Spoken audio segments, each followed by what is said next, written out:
done. My name is Justin Thomas. This morning, I'm very privileged to be introducing a man by the name of Dr. T. Hensley Williams. He's an accomplished employee and labor relations professional with over 20 years' experience as a senior human resource management executive. He's a frequent speaker for employee associations, professional organizations, and community organizations. He has a BA in government from Southern Illinois University. He also has a JD from Golden State University School of Law in San Francisco. Because of the number of great speakers we have today, there will be a very limited, if any, time for questions during this performance. This needs to promptly end at 10 o'clock. There will be an opportunity for you to ask any of your questions at the 2:30 panel, which I believe is in the Bonner room. So now, if you would please put your hands together for Dr. T. Hensley Williams.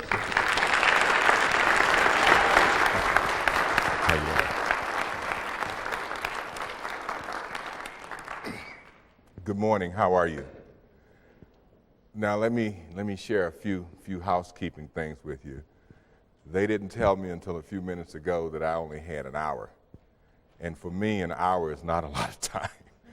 I'm one of those few people, when you say we need you to speak, and the person is saying, well, can I just get by with 40 minutes? I start with 6 hours and negotiate down. So I want you to appreciate that. But what I am going to do is do my very best to take you on a journey in the hour given me.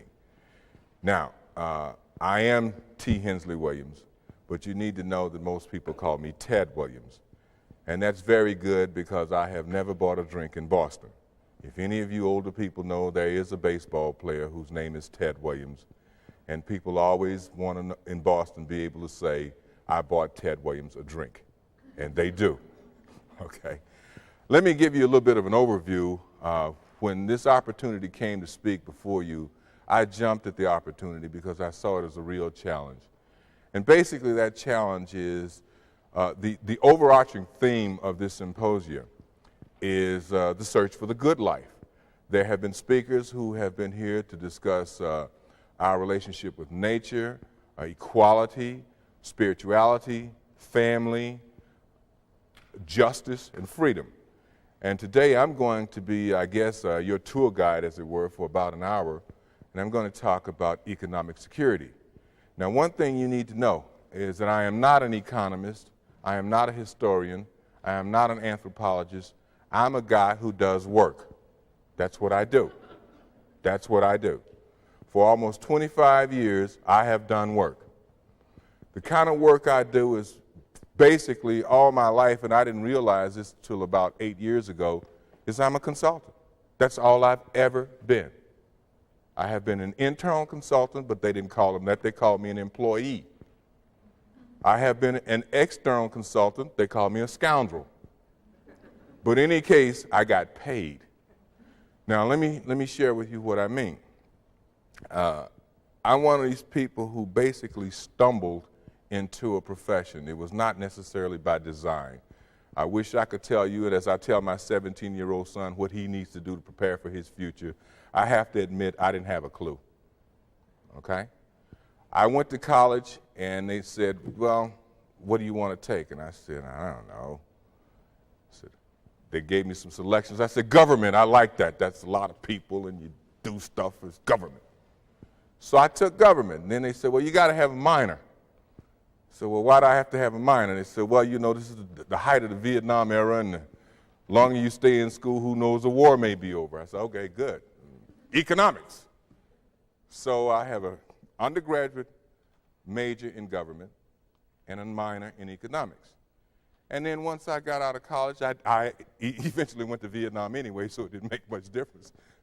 I came back and went to law school. And my emphasis was on administrative and labor law. Now, I didn't know how all this fit until just a few years ago, but I realized that what I had done by accident was I had chosen 3 areas in which there are no answers. There's no answer in government. There's no answer in economics. There's no answer in law. It's the thought processes, or lack thereof. Okay? I also realized that by combining these three arenas in these areas, that I had inadvertently gotten involved in something that was going to allow me to be able to pay the rent the rest of my life. I dealt with folks, functions, and finances. This is what everybody's talking about these days. And I don't know whether it's in that order, but that's what happened.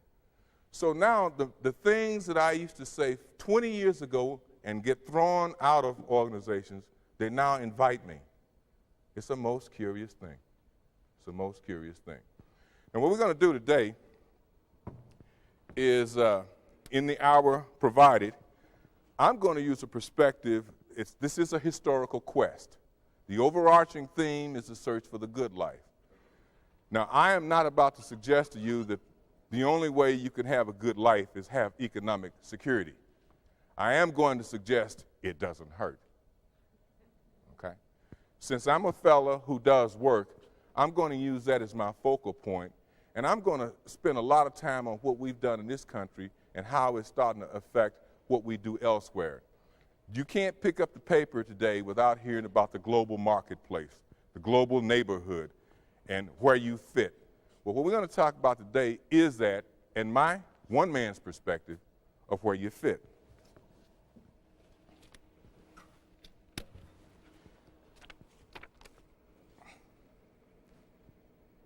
Many years ago, Ray Charles wrote a song, Hit the Road Jack. I would sing it for you, but I don't think I'll get paid, so I'm going to wait.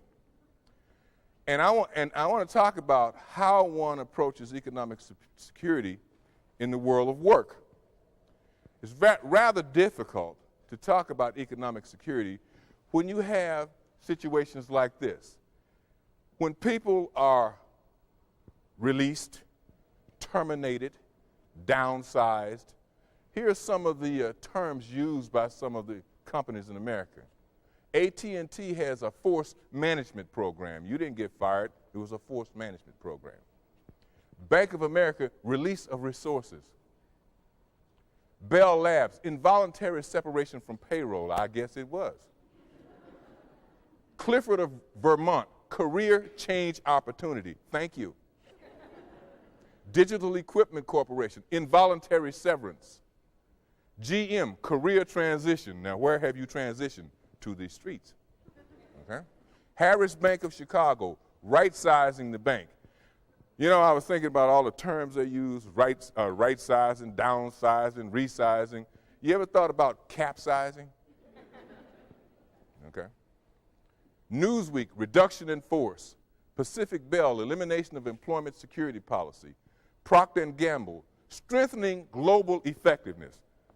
Now, imagine a guy making $6 an hour. His offering is that he is strengthening global effectiveness by giving up his job. Stanford University, repositioning. I just talked recently to the former senior vice president of human resources who assisted Stanford in repositioning, and after she repositioned the workforce, they repositioned her. Stouffer Foods, schedule adjustments. Tandem Computers, reducing duplication or forced reduction. You can choose on that one. Or Walmart, normal payroll adjustment. It ain't no big thing, it's just business. So this is what we're talking about when we ask people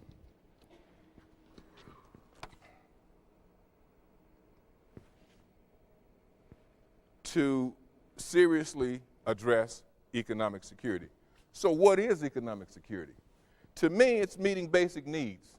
Most people, I don't think it's too much to expect food and shelter, health and retirement, and a good education.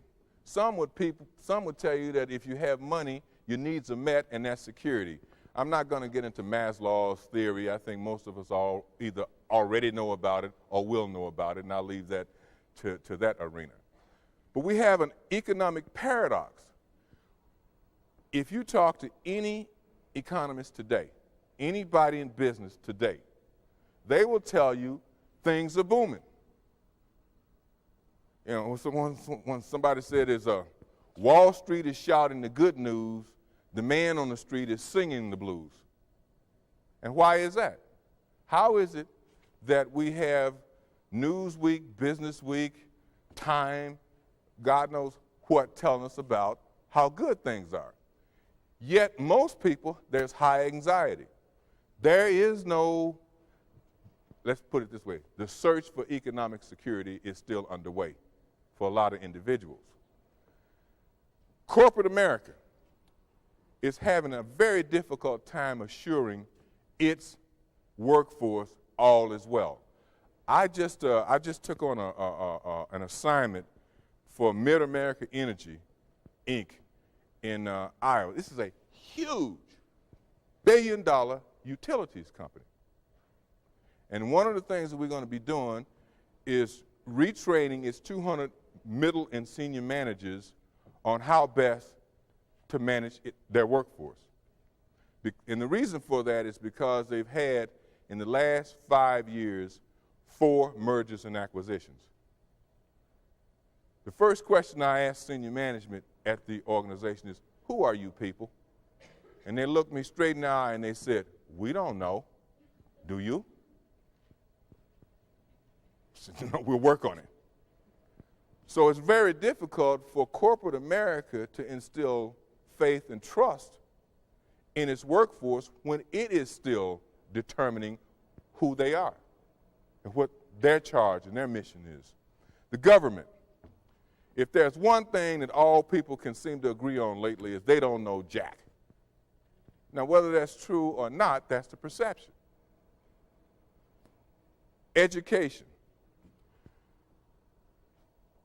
I mentioned that a lot of my background was more by happenstance and not by design. I'm one of these people who literally has worked in almost every industry. For many years, I worked in healthcare, and it's a mess. Now I'm working in utilities. It's a mess. I'm working in the infrastructure. It's a mess. I'm working in education. It's a mess. Now, the reason it's a mess is not because the people in it are not trying to do their very best. It's because things have changed. And a lot of these entities, deregulation has changed how the game is played. New imperatives have changed how the game is played. So we have in education a huge debate. A simple statement is, I have been educated, can draw weeks of dispute. Because the question would be, how do you define education? Did I do well enough to pass the test and get into Harvard? Can I think critically? Do I know how to read and write? I don't need to. I have a computer and a graphic calculator. What do I need to read and write for? I know I can't read and write when I use those. Okay. So we have, for a lot of people, a failure of the American dream. That doesn't help us secure economic security.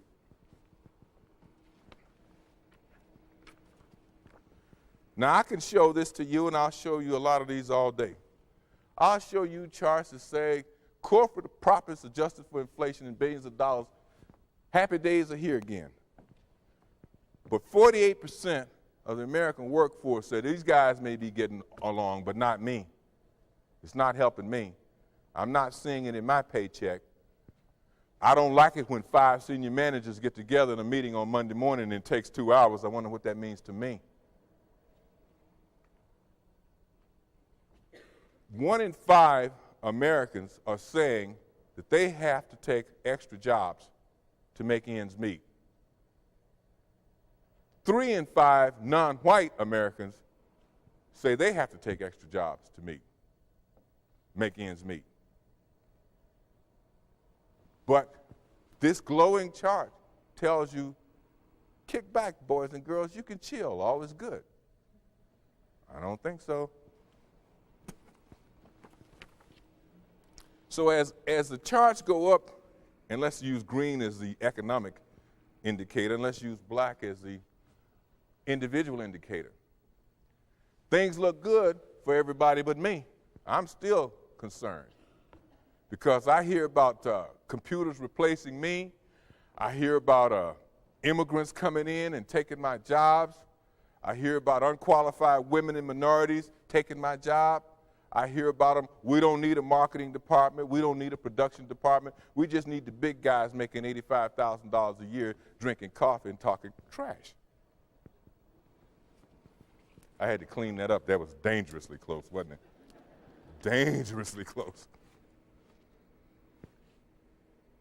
Here's some myths and misconceptions. And I talk to people all over, and I'm talking about highly educated folk who consider themselves well-read and well-earned. And they will tell you, new jobs are paying below average wages. Everybody thinks about the economy. Everybody's working for McDonald's now. There ain't no jobs. Why should I even go to school? Most major companies are downsizing. That's not true. Wages lag behind productivity for some folk. Earnings less due to no growth. It's not true. We're growing.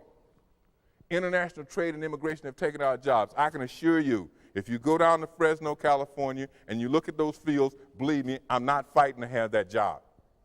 That is not a job I'm going to be saying go home to Mexico because I want it. Facts and reality for action. If I would use two words to describe what we are going to need, and this is going to be my theme. I could almost be quiet after this, but I'm not. Is rapid change. That is what is causing us the most difficulty. And it's our inability to be able to handle that rapid change. I'll give you the classic example, and we were talking about it last night. I mentioned that I do a lot of consulting all over the country. I'll give you a typical work day for me. And I will be 50 years old on August 30th. Yes. And I'm having difficulty with this. I get up in the morning in Des Moines, Iowa at about 6:30. And from about 7 o'clock to about 8:15, I'm on the phone or fax or email to my East Coast clients. At about 8:15 or so, I go to work at the Board of Regents, where I'm a senior administrator of a 70,000 student, 20,000 employee state university system. And I go out and do my administrative stuff all day. And at 5:30, I come home to my home office. And from 5:30 to 7:30, I have 2 hours to do my West Coast business. Email, fax, and I'm about to get a video put in.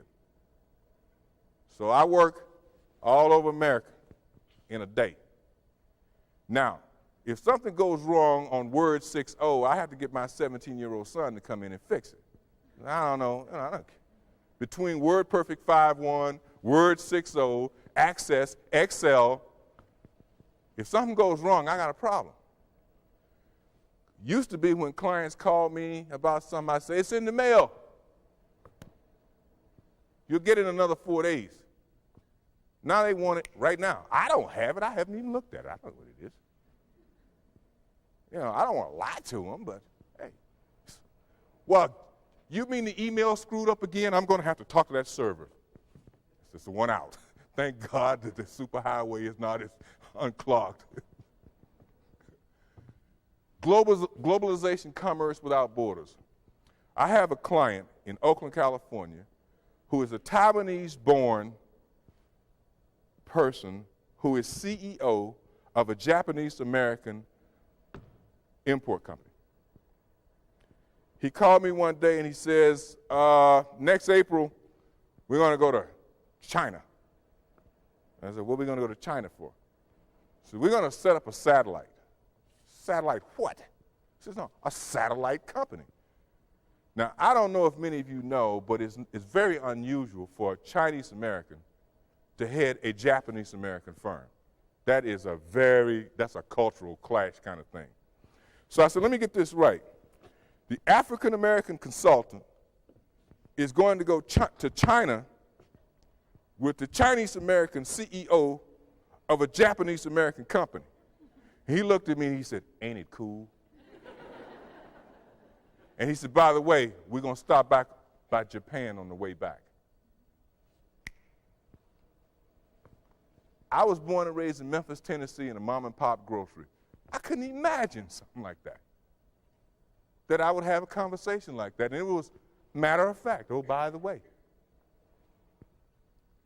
Products, capital, labor markets. It's commerce. There's no walls. You do business. You do business with whoever and whomever. Deregulation. All bets are off. This is the economy in which we work. There's no such thing as I'm only here in Coeur d'Alene and I don't have to deal. Every one of you, what happens in Croatia and Serbia affects you. What happens in South Africa affects you. Now, I'm excited as pie. I'm going to teach a course in South Africa next summer.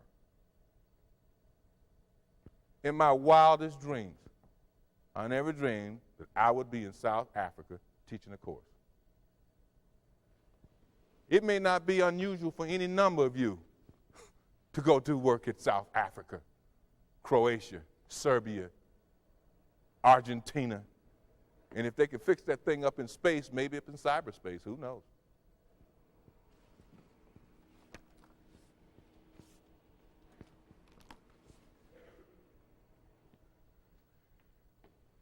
Unfortunately, it's been my experience, and you may or may not agree with me, but it's been my experience in business there are only 3 questions that need to be asked and answered.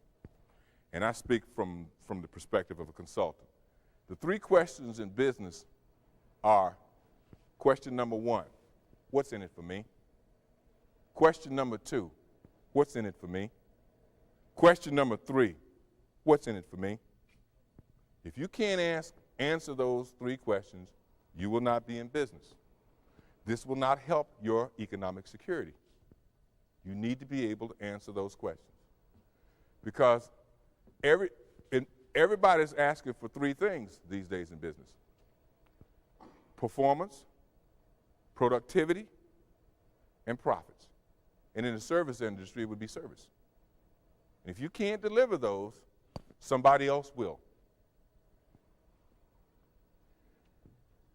Even though manufacturing has gone down, I think manufacturing only makes up, about 15% of total employment, when it was up to about 29% in 1950 and about 20% in 1900.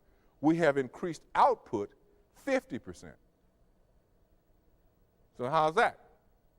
You have many fewer people, but your output. It's because of technology. Now, a mistake a lot of organizations made was a mistake that GM made a few years ago when they put in this big plant, and their theory was, we're going to put in technology and it's going to replace people. It was one of the biggest disasters that ever occurred in American business.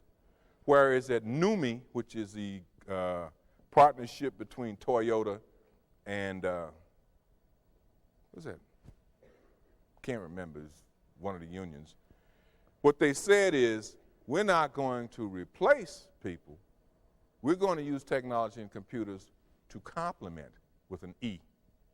And it has been one of the most successful enterprises in the world, because they realize you still, or to take the theme from today, Duke Ellington once said it don't mean a thing if it ain't got that swing.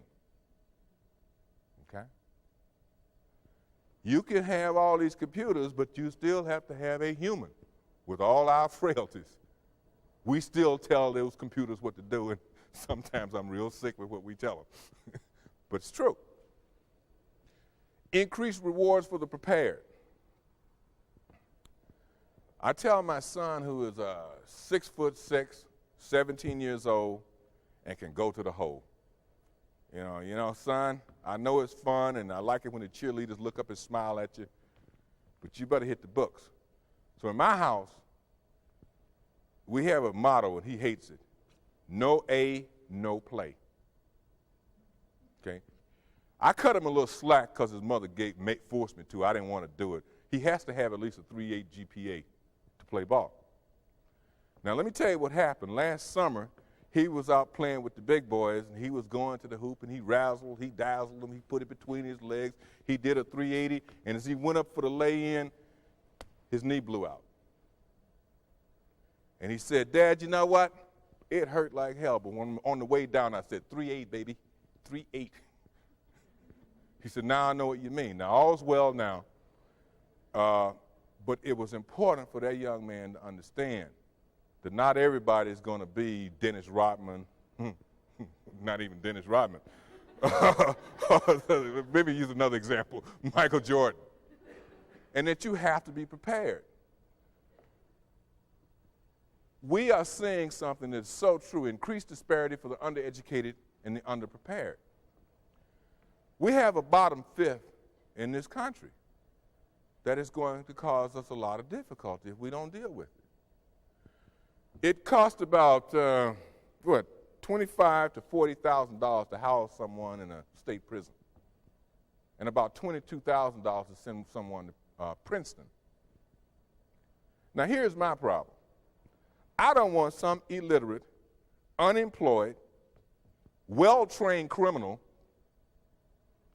to be breaking into my home, harassing my family. I don't mind spending $18,000 to send them to Princeton, because I want them to work 2 jobs and be just as tired as I am when they come home at the end of the day. Too tired to think about crime. Yet we are talking about building more prisons so that someone can come into prison and be a better criminal when they get out, because they're not going to get a job. Can't read, can't write.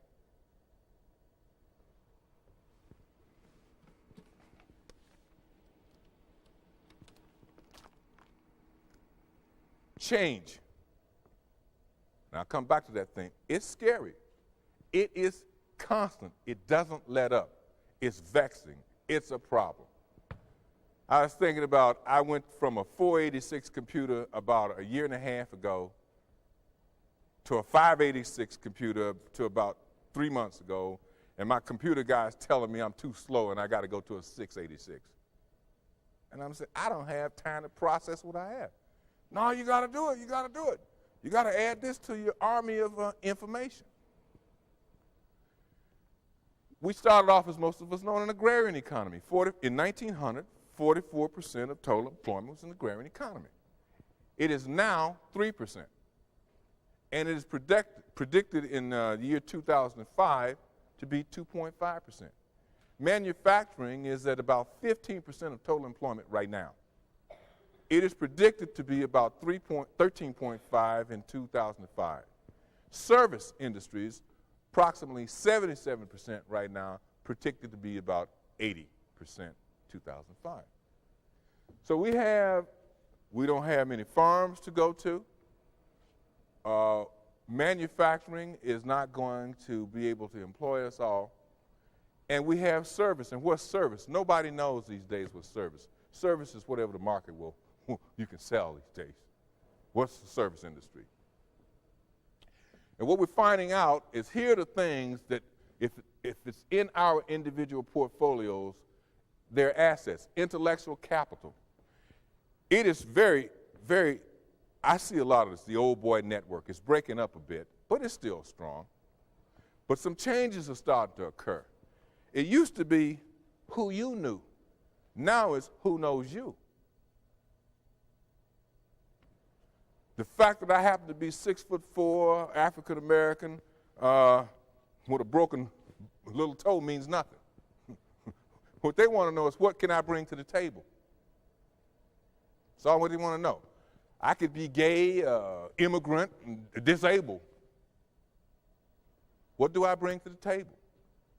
Continuous lifelong learning. I finished law school in 1978, and I tell you, I'm done. I don't have to learn anything anymore in America. I'm done. That's not true. Monday night I went to my retirement planning class. Friday I went to my computer access class. I got to study my Chinese so I can go at least say yes, sir, or whatever for next year. So I'm lifelong learning.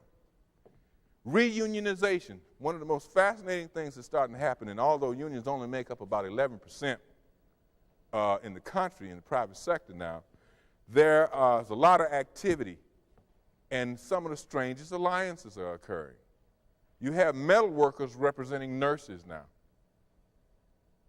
You have rubber workers representing lab techs, because people are nervous. They're scared. And they're saying, well, nobody's looking out for me. Perhaps I better get a union. We just had at the University of Iowa, which has approximately 25,000 students and about 10,000 employees, our graduate student union just unionized last month. And we said, wait a minute, you're graduate students. What? You don't need a union. You're going to be here 2 years and get your master's or your PhD and go on. They said, we want better pay, we want respect, we want recognition, we want benefits. We said, benefits? Do you know how many? I was 39 years old when I finished paying off my scholarships. We want to pay them off at 32. Okay? Cybercrafts, what is that? That is an interesting phenomenon that I have not heard anyone write or speak about. But I am a living example of a person who is engaged in a cybercraft. And I actually operate in my cyber cottage. And I work with other cybercrafts people. How is that? Let me tell you what's happened. For the last 15 years, I have worked with about 7 or 8 people who by anybody's definition are unemployable eccentrics. They are highly talented people. We live all across America. When we get a project, one of us becomes the project leader. That means you get all the headaches and 10% more than other guys. Okay? Or 15% if you can talk fast. We unite on a project. We build the project in our respective workplaces by computer, by email, by fax, by phone. We may not meet but maybe once or twice before we hit the deck for that client. We go to the client and we say, you have problems. Here are the 8 things we can do, and here are the 8 people who are going to assist you. This is the project leader. When we do this for you, here are the things that we'll obtain to your benefit. And we're seeing more and more people do that, where people of different disciplines that have a commonality band together to provide a service to an organization. Cybercraft. It's all over. And they're not just us 7, because these are the 7 core people I work with. In any given year, I may work with 20 different people. And we didn't sit down and design it. It just happened. And we're going to see more and more of that, I would predict. Now, this is a nice way of saying what I already showed you about agriculture, manufacturing, and services. I don't know how well you can see from out there, but it's obvious to anyone sitting out there that this is where it's going to be. We're going to continue to have manufacturing. Please don't misunderstand me. But what we're going to have is a different kind of manufacturing. The term they use now is high-performance manufacturing. And here's how it works. You may have 1 or 2 people at a plant who are highly skilled technologically, who can take a project from the beginning to end, determine its time frame, all the resources needed, and whatnot. Now, for all the guys who said, I'm not going to college because I don't want to study, I'll go into manufacturing, forget about it. You got to be computer literate. Now, these persons are going to make a significant amount of money. I would say $80,000, $85,000 a year. Okay? But a lot of people have forgotten something. We have lost a lot of manufacturing jobs to 2 things: low-paying jobs and professional, managerial, and technical jobs. The difference is many of these professional, managerial, and technical jobs that have replaced the manufacturing jobs don't pay as well as some of the former high-paying manufacturing jobs. And that's the thing we miss. There are some people in blue-collar jobs who were making $70,000, $80,000 a year quite easily.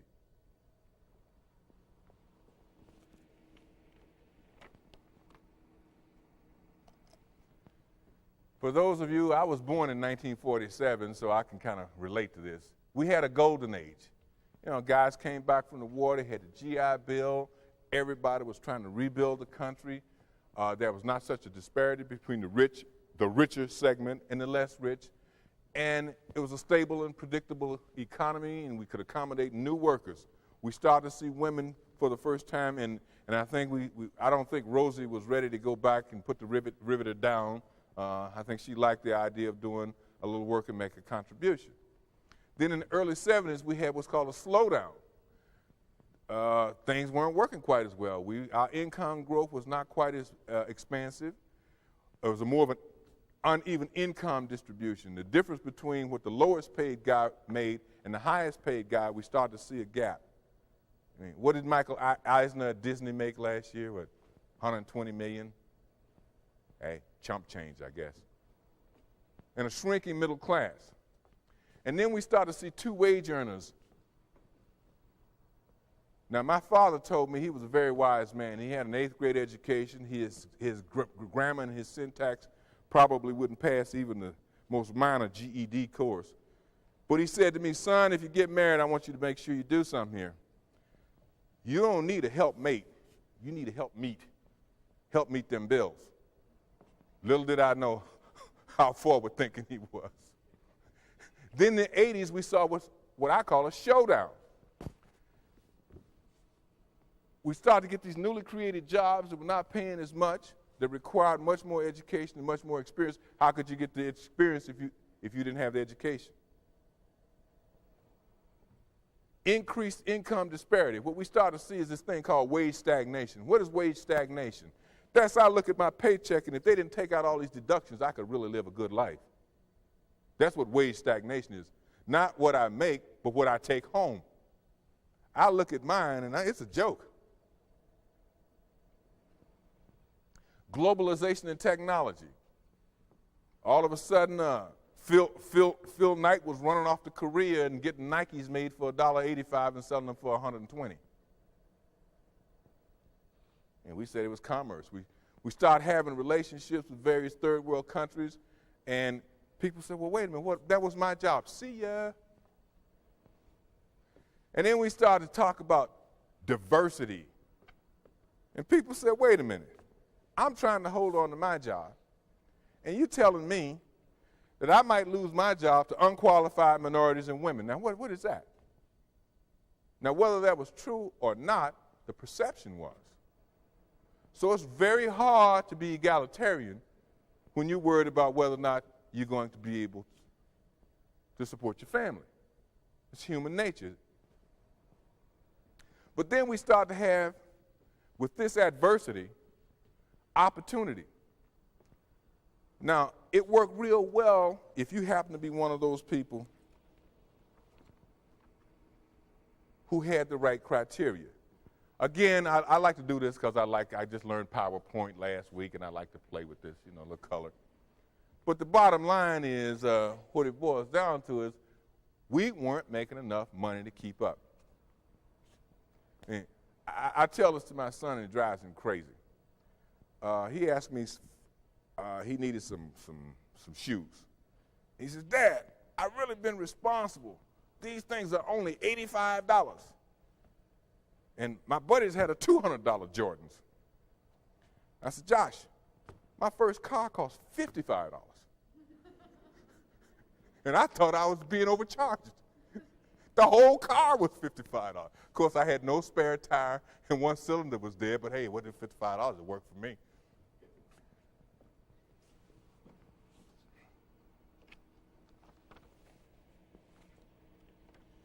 Again, this is an illustration. I want a graphic illustration of, and I'm doing it in quintiles, the higher 4/5 and the lower 1/5. And we can see that there are industries with, hey, McDonald's, Burger Kings, Taco Bells, Taco John's, whatever. You want a good job, $4.85 an hour, we got it for you. Now, at the same time this was happening, an interesting phenomenon was occurring.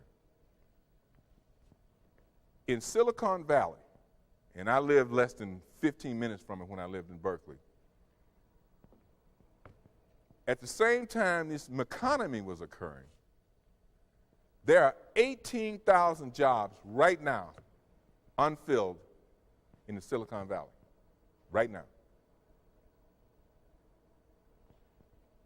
In Boston and in what they call the Golden Triangle in North Carolina, they are anticipating the need of 200,000 jobs in the next 3 years, because a lot of high tech has now moved from the West Coast to friendlier places.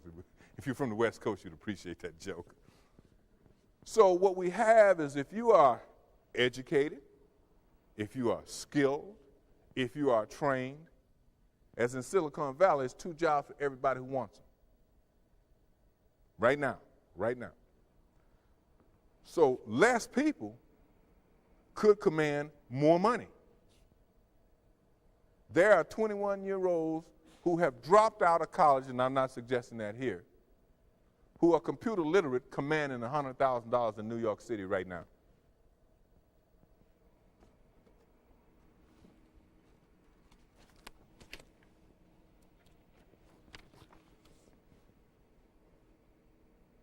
I'm one of these 1960 guys, and my son says, you ought to drop the 60s, Dad. It ain't happening, you know. But I love to refer to it because that's my frame of reference. And Sam Cooke had a song that I love so well, and it holds true. A change has got to come. It is my belief that if we are going to seriously entertain a true search and securing of economic security, we're going to have to look at some things. First, we need to take a look at the nature of the workforce. It is more mobile. I can work anywhere, and I do. I can take my laptop. I'm here in Idaho. I did 3 deals this morning before I got here. And I'm going to do 2 more if they let me have a 15-minute break. Okay? More skilled and computer literate. I bought my first XT in '87. I signed on to do a job for a client. They paid me 1/3 up front. I didn't know how to do a thing, but I was motivated. I had to do that job because I had accepted that money. I could not imagine writing a letter on a keyboard, because when I grew up, you wrote it out. I tried to write a letter the other day by hand. First, I couldn't read it because I don't write more than a paragraph these days. And I couldn't think. I'm so used to search and replace. Autonomous and versatile. More and more employers are starting to realize, and again, I harken back to my father with the 8th grade education, whose motto was, hire a few good people, tell them what you want to do, give them 2 weeks to do it. In the middle of the first week, open the door, throw a little red meat in, close the door, and come back in another week. More and more employers are realizing that the top-down way of management has not been and will not be successful in the millennium. You need to hire competent people. You need to make sure that they are well-trained. You should be able to encourage failure. They should be allowed to fail. Because how do you know if you succeeded if you haven't had a failure? You must trust them. You must back them. More and more work teams are starting to show up. And they're not all coming to work at 9 to 5. You may not even see your workers for a week or 2. Little red meat, come see them once a week. Cyber skills and infocrafts. Information is the name of the game. I know very few CEOs who are computer literate, but they expect their workforce to be. I was talking to one the other day. He says, you know, we got to get that doggone solitaire game off the computer here because they're playing. I had to tell the person that is used so that they can practice their mouse dexterity.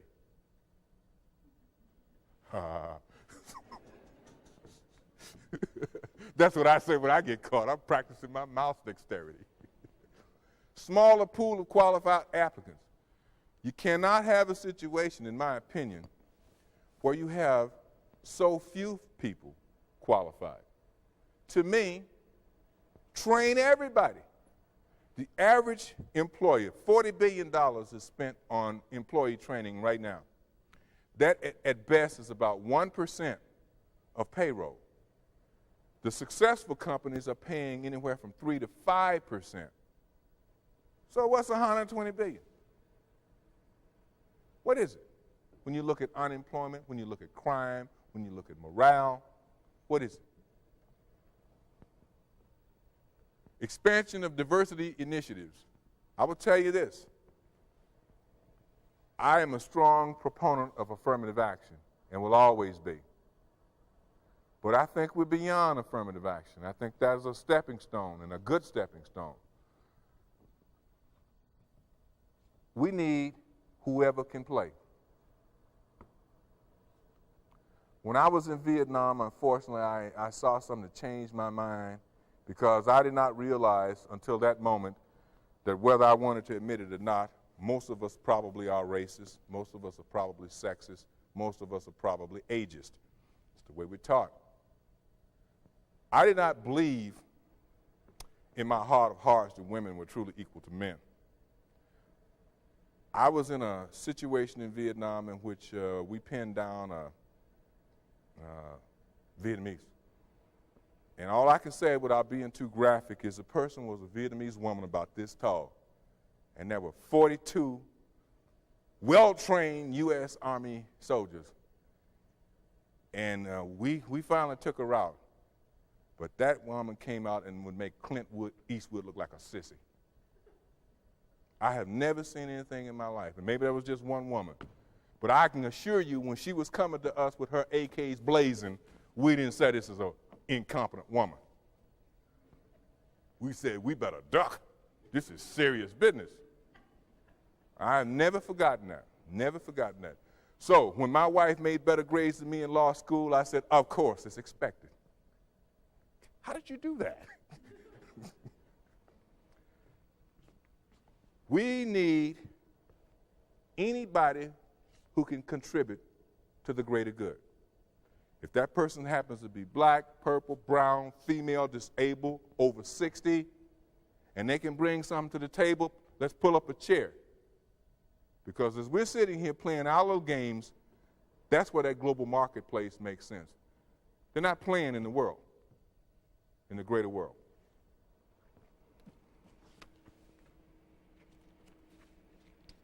So what does that mean? I just wanted to show you something here. I was talking about women. Right now, women probably make about 76 cents to the dollar. Nationally, in my area, they make about 72 cents to the dollar. And here's my approach to that.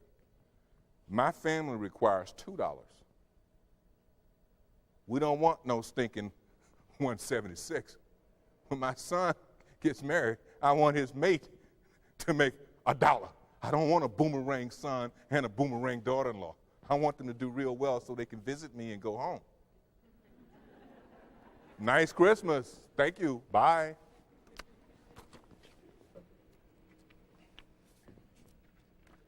So where are we?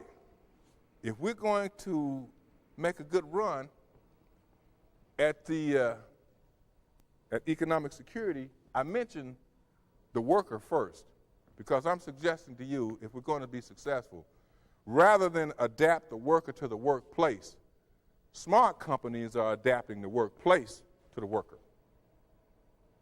And they are redefining the workplace. If you're computer literate, we have a place for you. We're not trying to replace you because we know that your computer skills are going to be a complement and not a replacement. High performance, blue collar, forget that. It's really gray collar. Because what we know as blue collar folk in the future, these are going to be highly skilled technicians who will use critical thinking to determine products. NUMMI fired every architect and every engineer to design a production line. They hired the workers to design it. GM wouldn't let the workers in until day one, and they failed miserably because the workers knew how the work should be done. Work teams. That's the name of the game. I try to stay away from all the cute new buzzwords. What is it, 360-degree performance, total quality management, all that garbage. Bottom line, today's or tomorrow's manager, if you want to use that outmoded term, is going to be coach, chief cheerleader, fan, audience, and participant. And when something doesn't work right, the coach is going to say, well, gather around, boys and girls. I don't know the answer. Do you guys?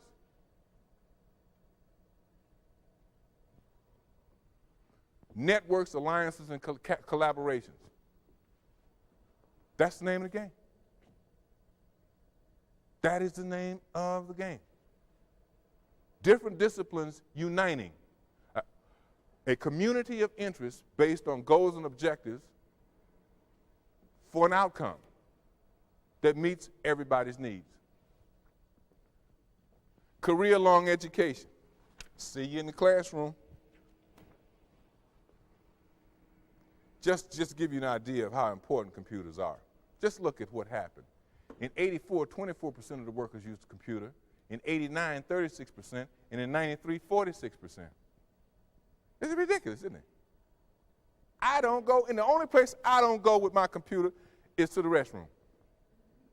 And I'm thinking about it. Seriously.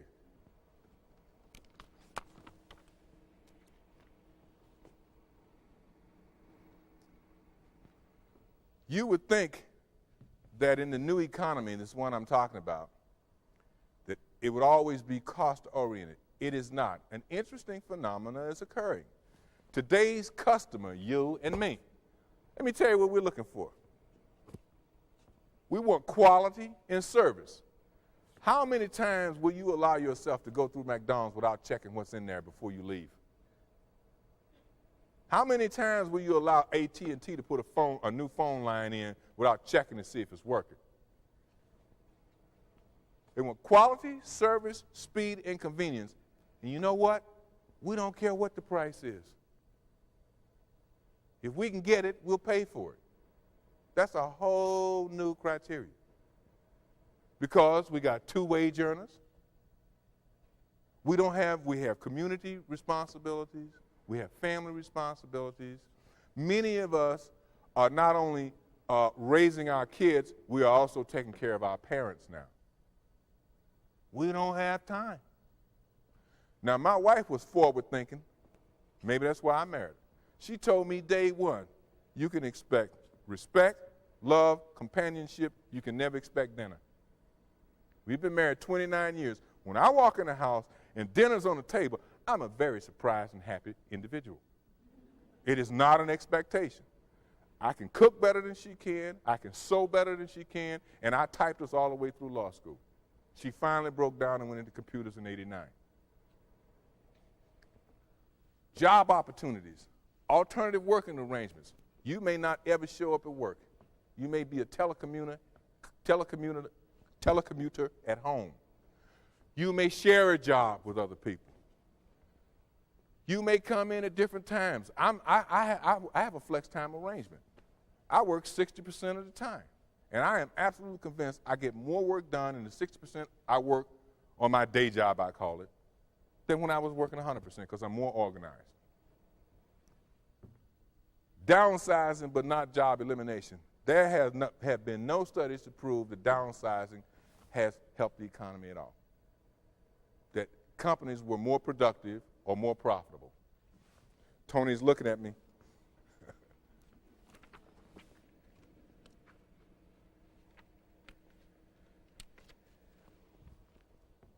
What I want to do as I wrap this up, and I will be able to discuss this even further at 2:30, is I want to talk in the context of I've told you a lot of bad things. And if not bad, it could be kind of depressing. But with change and chaos, there's always opportunity. For you young people out here, I'm extremely jealous of you. I wish I were 15 years younger, because it's going to be a ball. There's going to be so much out there. And you know why? Because there's a level playing field. Old guys like me don't know the answer. You can come in and sit at the table if you're prepared. For folk like myself, we got 2 or 3 more careers to look forward to. My dream is to have my house out at the Bahamas, sitting out on the beach, hooked up to my laptop, drinking my Mai Tai and rock and rolling. And I think it's going to happen. So when we talk about the search for economic security, I want to leave you with this one thing. For those of us who have been fortunate enough to have the training and education and what we call in my field the KSAs, the knowledge, the skills, and the abilities, we're lucky. We're in the top 4/5. We don't have a chance for our own economic security unless we find ways and means to help those in the bottom 1/5. Because as they go, so do we. I thank you for your time. Thank you, Mr. Williams.